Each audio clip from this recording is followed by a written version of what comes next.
Hi, everyone out there. Thank you for joining me today on Relationship Coaching Live. And yes, now I have an intro and I made that video myself. Psst, how about that? Huh? I'm impressed. No, I'm not. But, it's easy to make nowadays. It's so easy to edit nowadays and to make fun content, which is amazing because it's almost like the paradigm of this time is people for the people. So we produce content for our fellow humans rather than having iconic people that we worship and listen to. We listen to our fellow humans who have similar experiences to us and are more relatable to us. Even though I do have a podcast called the State of Grace Live Podcast, where I interview people in the entertainment business, celebrities that have had challenges. And I ask them, what is the arc, like from the challenge to um, overcoming the challenge and reaching their own state of grace, which is their ideal state of being. So that podcast actually I created because I wanted to show that celebrities and people in the entertainment business are just like us. And the people I interview are so cool and down to earth and amazing. And you should subscribe to my YouTube if you can. I'll send you a free gift if you send me a screenshot. And you can watch the State of Grace live podcast there. Another announcement that I want to make is I am going to have relationship coaching live um, just once a week because my summer schedule is kind of crazy. I'll go back to twice a week after the summer, but right now I am very, very busy. And so I'm going to only be live on Tuesdays at, I think it's 11:30 a.m. Pacific time. I had to look at my calendar. 11:30 a.m. Pacific time, which would be 1:30 p.m. Central time, and that would be 2:30 p.m. Eastern time. So that's what's going to be going on, and I'll stay a half an hour with you, and we'll discuss anything. By the way, if you guys want to discuss anything related to relationships or even our relationship with ourselves, because that's a relationship, right? So if you guys have any suggestions, I'm open. Just go ahead and go in the comments. You only Twitch and YouTube can comment for some bizarre reason. um, I know that X, you guys can comment under the video if you want, afterwards or during the live. So we've been discussing the breakups, right? So today I wanted to discuss stage 5, which is the last one, and it's called the acceptance stage. And again, I always base these lives on my book, Love at First X, A Humorous Guide to Coping with Breakups and Making the Most Out of Your Relationship with Your Ex, Lover, Boyfriend, Girlfriend, Spouse, whatever that may be. Um, and you can actually buy my book at the stateofgraceshop.com. And now if you I have actually I do have, and when I look to the site, it's because I'm like engineering this whole life. And so here 20% off on my the stateofgraceshop.com. If you put the Grace Shop code, you can get 20% off of anything, any merch, my books. And if you want to follow me on Patreon, please do that. I'm trying to find it. My Patreon is patreon.com, the State of Grace Fraga. You can follow me there. And the good thing about that is that it's only $5.99 a month, and I drop episodes, like 2 things a week during the weekend, and they're all fun. It's episodics, like Golfing with Jose, Maurice the French Ladies Man. I'm going to start the Diaz, Ben in Love, and many, many other things that I have that I'm going to drop there. But you get my books for free. The Double Life of Grace Fraga. You get the PDF copy for free. You also get this one for free. So if you're going through a breakup and you want to watch fun stuff and also read self-help books like this one for free, you can go ahead and subscribe to my Patreon. If even if you just follow me, you for free, you'll get some little posts. You don't get the shows at all, of course, but you have to be a member. But go ahead, and I would highly recommend to do that. I do have an OnlyFans, but that one is more expensive. They get a lot of content, like daily content, and that's $9 a month. And you get funny and sexy content in the sense that, like, I have a podcast called Couch Comedy Podcast, and it's in lingerie, and you guys get it for free there on my OnlyFans. Again, no adult content. We know that the drill. I always have to say that because OnlyFans is associated with that, but this is obviously Queendom Comedy VIP. It's comedy, okay? So, but yes, I do comedy in lingerie, a podcast with other comedians, and it's a lot of fun. I have a few episodes, and then I have all the shows that are on Patreon, but I have like more exclusive and content on that one too. And it's posting every single day. I post on that one. Patreon twice a week. So go ahead, and if you feel comfortable with Patreon, there's a 7-day free trial for you guys. 7-day free trial on Patreon, so you can see if you like the shows. And like I said, I drop content weekly there, and you get episodics and all kinds of fun stuff. Because I never run out of ideas. I never run out of shows. I never run out of anything. And I'm writing a book now called Get This Off My Chest about my cancer journey, but it's going to be about transformational living. It's not just the cancer, it's going to be for anybody who wants to have a transformational living experience. And that one will definitely drop on my Patreon for free first. So, anyway, you get a lot of perks. Just pick the one: Patreon, OnlyFans, either one. They're good. All right. So, let's go. By the way, also, if you subscribe, here it is. If you subscribe to my YouTube, The State of Grace Fraga, you will get a free gift. Yes, but you have to DM me. If you're on X, DM me a screenshot of the subscription, because YouTube doesn't tell me who subscribes. So I don't know if you did it. I won't be able, but if you tell me, I will send you a gift and everything is good. So we have people joining us from X, which I love, you guys. We have people joining us from Instagram, everywhere. I love it. This is great. Okay, so let's start, you guys. So stage 5, acceptance of the breakup. And what it means is the 5 stages of grief. That's what we've been going through. We've been learning about. And the last one is acceptance, from I do to I accept. Okay. So you've been waiting to exhale for months. Good news. You're right there. And breathe. It feels so good, doesn't it? So there are 2 forms of acceptance in this stage. You finally accept that the relationship is over, or or you're finally open to accept someone new in your life.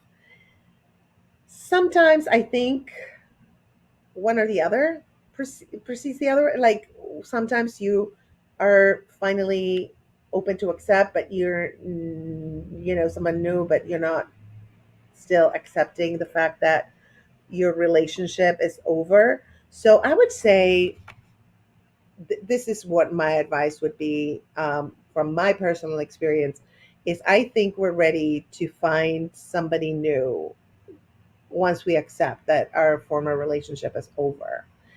Because every time that I immediately started dating someone else, it was kind of like a band-aid, and it was like jumping from one thing to the other, and I didn't have time to accept and grieve, and also to analyze what went wrong. And we covered that on, I think, a couple of episodes ago. Like, okay, so how can I make things better for the next relationship? Even if you're like, hey, it was his fault or her fault, doesn't matter.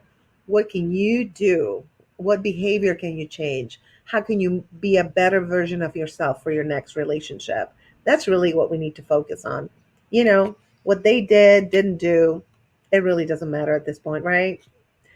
Though I understand, we still like think about it. I still think about, my exes, and it kind of makes me sad, or like, oh, why, why did we do this? Why didn't we go this route? But you know what? Then I'm like, listen, girl, I talk to myself like that.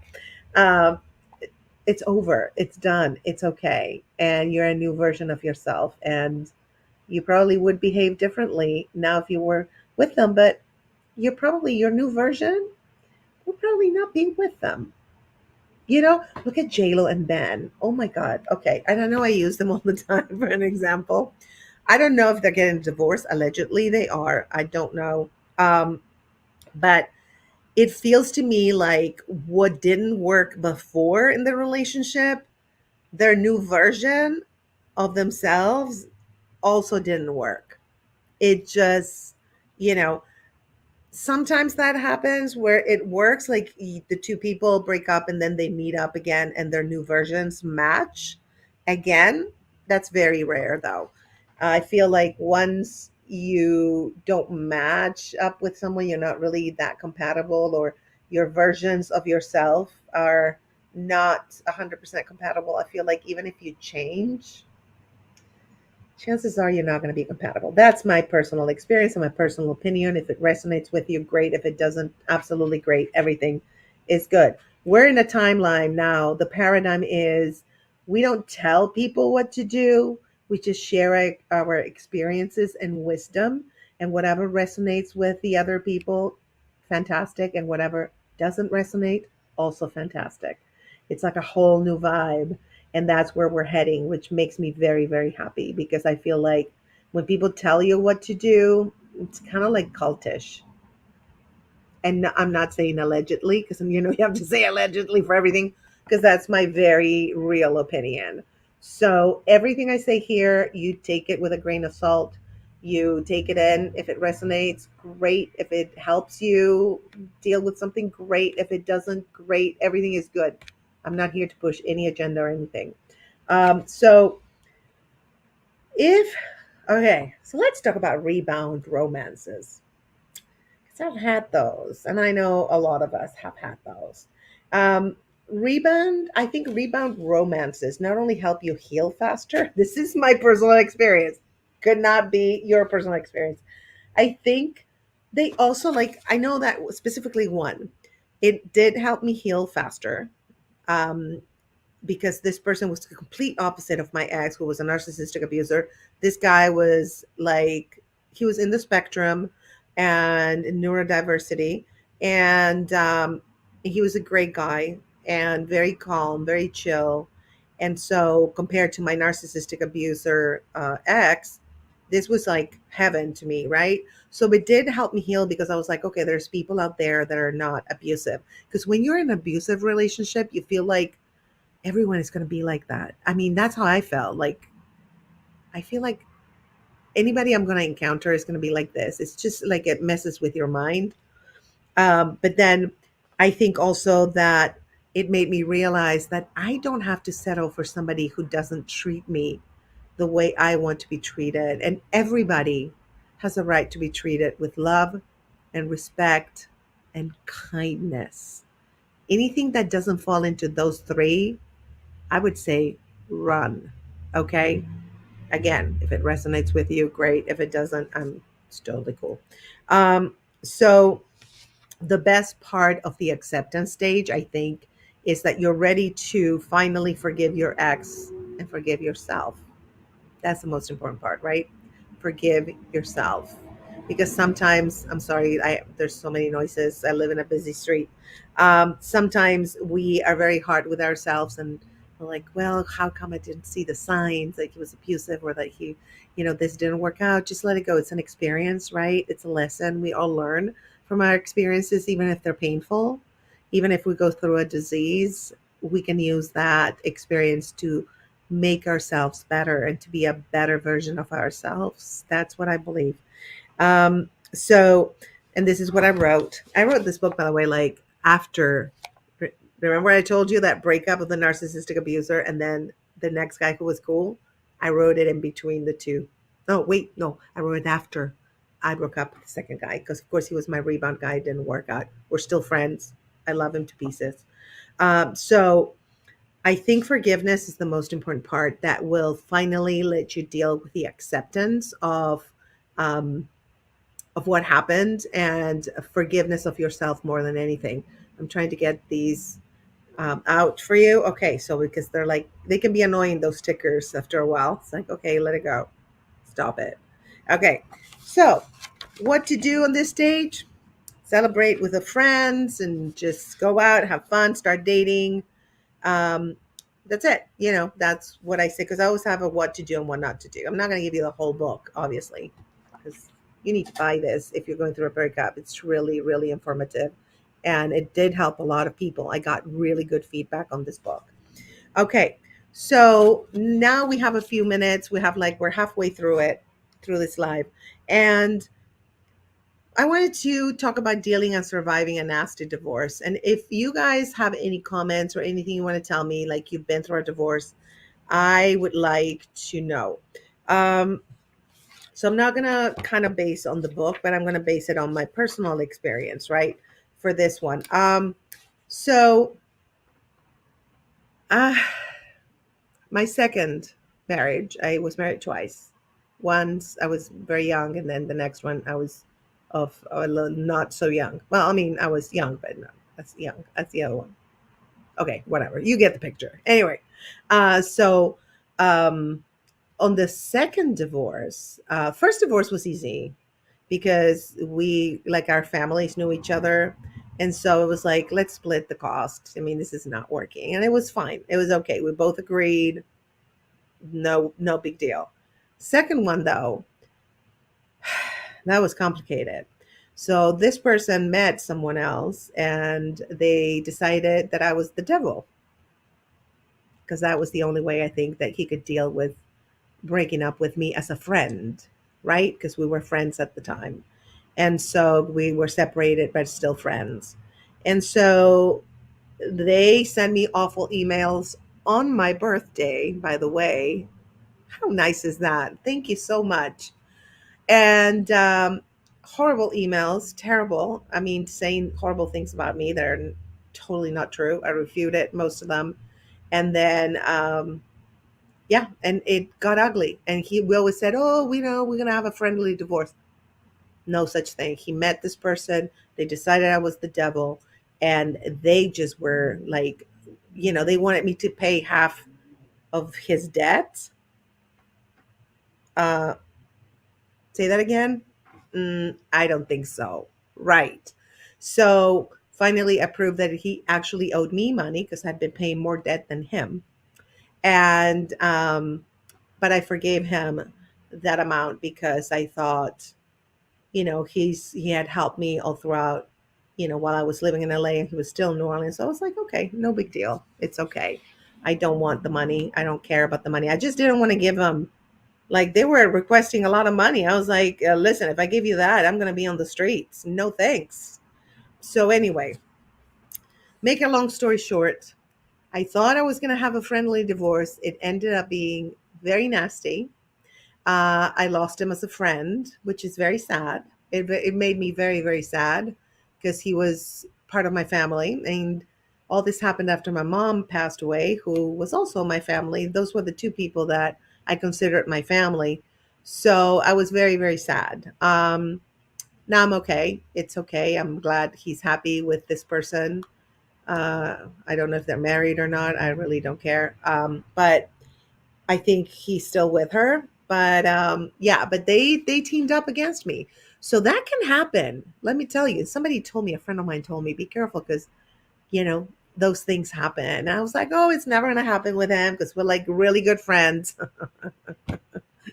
Dumb, dumb, dumb me. Yeah, the joke's on me, honey, because yeah, not cute. And when that happens and you don't have family, and you feel really alone. My friends are great, but still, you don't have like that family support. And my friends are my chosen family, so thank God for them. But anyway, so I would say to survive a nasty divorce, just never think that it's going to be a friendly divorce, even if you get along with them and you guys say, oh, it's going to be okay. Just get ready. Put on your armor and just hire a good lawyer.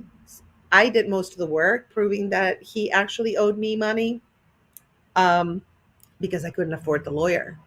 at all. They're very expensive. Oh my gosh. I had a lawyer just now do an amendment for one of my things. Literally, like they had to write like two sentences. They want $600 for that. I'm like, what? So I asked them, can you please give me a breakdown of what took you $600? What I could have done with my chat GPT, I could have inputted that and they would have, boom, come up with an answer. I would have typed it, done deal, notarized the thing, we're good. $600? Okay. So that's what I'm saying. Lawyers, that's where it gets you. When you go through a divorce, especially if it's nasty and the person that's with your ex now is against you for no freaking reason at all, they just hate you for no reason, they don't know you. That's very common. Again, that happens because it is what it is. I don't know why it happens, but it does. But a more evolved people would probably behave differently. But these two were not as evolved as some other people who I know, they're friends with their exes and their new person is totally cool with their exes and it's okay. But I think 80% of people or 90% even don't have that gift. Um, and I'm among them. I didn't have that gift. And it's okay. It is what it is. And also, another thing, and I think this is going to be my closer today. Um, you don't know someone, even if you're with them for a long time. I never expected this person to behave the way that he did. The emails he sent me, um, just horrific for me. That was my personal experience, how I lived it. And so you never know, really. You never know people and how they're going to react in a situation like this. So just be ready for anything. Don't think it's going to, if it's a walk in the park, great. But just make sure you stay strong and that you defend yourself and that you seek a fair divorce settlement. Fair being keyword. I felt like what he was asking for was not fair at all. And that's because I knew I had paid a lot of debt. I just never told him because while we were separated, I had paid a lot of debt and I never complained about it to him. He complained about his debt. I didn't complain about mine or the one we had together. I just paid for it. It didn't matter. But anyway, I'm sure his story is completely opposite because, again, they demonized me. Um, Very sad, very sad. But anyway, point being, just be ready for a divorce to be yucky. Yeah, it's going to be yucky. Um, Oh, nice. Interesting insight on relationships and how they work and how it affects people in different ways too. It's good to listen to your advice and experience today too. Oh, thank you so much, Verified. I appreciate that. I'm glad that you some of the stuff I said resonated with you. Hi, Max. How are you doing? So good to see you. I'm giving advice.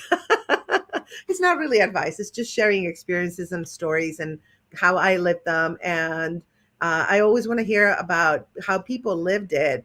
If you guys want to comment, I think, like I said before, YouTube and Twitch can comment. The other ones, they don't show up on my streaming service. So, but anyway, so today to recap, okay? Stage 5 of the grieving process when you break up is going to be acceptance. You're going to accept that the relationship is over. You're going to accept the fact that, hey, I'm ready to date other people. Or maybe you're not ready to date other people. That's up to you. And then we learned about divorce. And I shared my story, which I shared publicly for the first time. I never shared this story before. So here you get the tea before anybody else because you showed up today. And so, yeah, so divorce is not pretty. Even if you guys are like, oh, it's going to be a friendly divorce. It's not pretty. Even if it's pretty, it's not pretty. So, anyway, so you guys, thank you for tuning in and listening to me again. My book, you can get my book, Love at First X, A Humorous Guide to Coping with Breakups, on my Patreon for free. If you subscribe to my Patreon, you guys, you get to see all my fun shows that my OnlyFans VIP people have been raving about. And I have a lot of subscribers and they stay with me because they want to see what's coming next. So you can subscribe if you're not an OnlyFans person, because it's it has a stigma to it. Again, I do just comedy there. You can subscribe to onlyfans.com, Queendom Comedy VIP. And if not, if that's a little weird for you, you can go to patreon.com, the state of Grace Fraga, $5.99 a month. You get free books, my 2 books for free. You get other things for free too that I'm going to continue to incorporate. You get to see all the series that I have, including the award-winning The Diaz, that is not out there. It's not public. It's just on Stephanie's and mine fan sites. So, and there's also for Patreon a 7-day free trial if you sign up. So, or just follow me on Patreon. You get little snippets of things that are going on. Um, I love that for you to follow me and see what I'm up to. So, anyway, thank you so much for joining me. And I will see you guys from now on. Summer schedule for Relationship Coaching Live is going to be on Tuesdays, 11:30 a.m. Pacific Time, 1:30 p.m. Central Time, and 2:30 p.m. Eastern Time. All right. I will see you next time and have an amazing rest of your weekend. Have an amazing weekend. Oh my God. I was like, what day is it today? It's Friday. So have an amazing weekend. Enjoy life. We only live once. So let's just enjoy it and have fun and not stress about stuff that's not even worth about stressing. All right. Mwah. I love you guys. Thank you for tuning in and thank you for your love and support. I will see you on Tuesday.